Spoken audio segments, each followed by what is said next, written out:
Awas Yana pranang gitu. Kau aneh lah. Viral di media sosial video yang memperlihatkan ibu hamil yang menggunakan baju bergaris merah putih dan sarung itu digendong dua pria dengan posisi duduk menyeberang sungai. Video berdurasi 1 menit 46 detik itu juga memperlihatkan ibu-ibu yang turut mengantar ibu hamil menjadi penunjuk arah agar para laki-laki yang bertugas membopong ibu hamil tidak melewati jalan sungai yang dalam.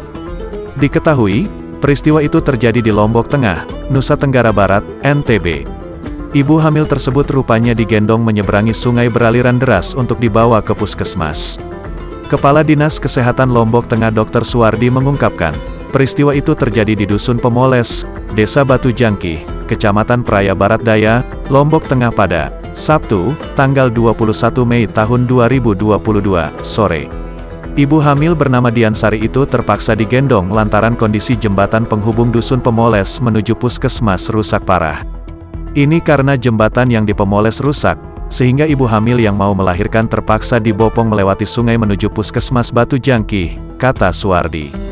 Untuk tindak lanjut mengantisipasi kasus serupa, Puskesmas Batu Jangkih membuat posko pelayanan sekitar jembatan Pemoles di rumah penduduk agar akses pelayanan lebih dekat.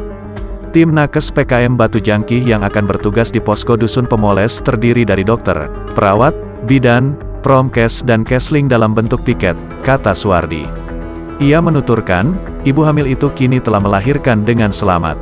Pasien atas nama Diansari alamat Pemoles, sudah ditangani di Puskesmas Batu Jangkih. Kondisi sudah melahirkan, ibu dan bayinya saat ini dalam keadaan sehat, ucapnya.